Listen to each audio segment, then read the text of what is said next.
రేవంత్ రెడ్డి వచ్చాక అంత ఆగమాగం హైడ్రా గీట్రా ఎన్నో కొత్త కొత్త కథలు పెట్టి కోతలు పెట్టే వరకు డామ్ అన్నది. ఆగమ కాలేదా? ఏం ఉద్ధరించిన? నువ్వు చేసిన ఒక్క మంచి పని చెప్పు. రైతులకు బేడీ వేసుడు తప్ప, రైతులను జైల్లో పెట్టుడు తప్ప, రైతులకు కోతలు పెట్టుడు తప్ప నువ్వు చేసిన మంచి పని ఏంది మిస్టర్ రేవంత్ రెడ్డి అని నేను అడుగుతా ఉన్నా. ఆయన అనుకుంటుండు ఔటర్ రింగ్ రోడ్డు లోపల ఉన్న రైతులకు 2 లక్షల మంది రైతులకు రైతు బంధు ఎగబెడితే ఏమైతుంది అనుకుంటుండు. బిడ్డ, ఈ 2 లక్షల మంది రైతులు వచ్చి రేపు ఔటర్ రింగ్ రోడ్డును మొత్తం బ్లాక్ చేస్తే నీ దిమ్మ తిరుగుతా, జాగ్రత్త అని చెప్పి హెచ్చరిస్తా ఉన్నాం. పటాన్ చెరువులం 22,000 మంది రైతులున్నాం. పోయి 22,000 మంది ఔటర్ రింగ్ రోడ్డు మీద కూర్చుంటే ఎంతమందిని అరెస్ట్ చేస్తాడు? ఏ జైలు పడుతుంది? నాకు ఇస్తావా ఇయ్యవా? 22,000 మంది పోయి ఔటర్ రింగ్ రోడ్డు మీద వంట వార్పు పెట్టి నీ సంగతి ఏంటంటే దిబ్బకు దిగత్తాడు. అదిగిరాడా? రంగారెడ్డి వాళ్ళు బయలుదేరా మన సోపతికి? మేడ్చల్ల సబితక్క బయలుదేరా మన సోపతికి? మల్లారెడ్డి వెళ్ళాడా మన సోపతికి? వెళ్తాడా లేదా? అందరూ వెళ్ళి కూర్చున్నాక దెబ్బకి దిగుతాడు. అదిగడా మిస్టర్ రేవంత్ రెడ్డి, రైతులు మరి బయలుదేరక ముందే ఈ 2 లక్షల మంది రైతులకు వెంటనే రైతు బంధు వేయాలని బీఆర్ఎస్ పార్టీ తరఫున డిమాండ్ చేస్తా ఉన్నాం.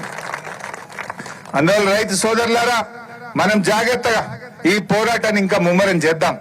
ఇవాళ ప్రారంభం మాత్రమే. 2 అయితే ఎగరబెట్టినావు, ఈ ఇచ్చేది కూడా ఇవ్వవా మాకు? అందరికీ 2 ఎగరబెట్టినావు.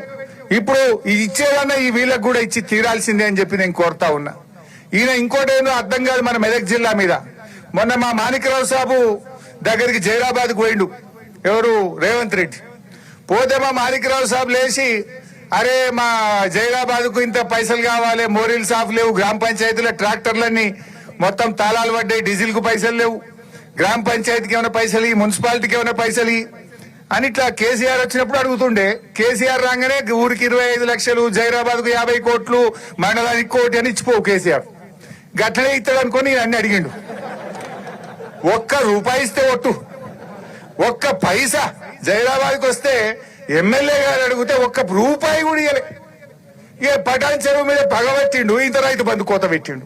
కొత్త ఇచ్చుడు లేదు కానీ కేసీఆర్ ఇచ్చిన ఈ కోతలు పెట్టుడు, క్యాన్సిల్ చేసుడు, బంధు పెట్టుడు, ఇగో ఇది కథ నడుస్తా ఉన్నది. ఇంకోటి ఇది ఆ ముఖ్యమంత్రిగా రాష్ట్రం పరువు తీస్తుండ. బాధ కలిగేది ఏంటంటే, మొన్న మీరు టీవీలో చూసి ఉంటారు, దేవాదిలో ఏ బేసిన్లు ఉంది అంటుండు. రైతు అడిగితే చెప్తాడు, దేవాదిలో గోదావరి నది మీద ఉందని స్కూల్ పిల్లగారు చెప్తాడు. బనకచెర్ల మీద గింత యుద్ధం చేస్తున్నాం ఒక దిక్కు. బనకచెర్ల నీళ్లు చంద్రబాబు తీసుకుపోతా అంటే మాకు అన్యాయం అవుతుందా? బనకచెర్లను ఆపాలని రాష్ట్రం అంతా వెళ్లిపెట్టుంది తెలంగాణ రైతులు. ఈయన అడుగుతుండే అమాయకంగా, బనకచెర్ల ఏ బేసిన్లు ఉంటది, ఆడుంటది. నువ్వు ఇప్పుడు 3 నెలలకెళ్ళి లొల్లి నడుస్తుంది, బనకచెర్ల ఆపాలని కొట్లాడుతుంటే ఈ రాష్ట్ర ముఖ్యమంత్రివి నీకు బనకచెర్ల యాడుందో తెలియదంటే నీ నిజాయితీ ఎంత, నీ చిత్తశుద్ధి ఎంత, ఈ రైతుల పట్ల, ఈ రాష్ట్రం పట్ల నీకున్న కమిట్మెంట్ ఏందో అనుమానం కలుగుతా ఉన్నది.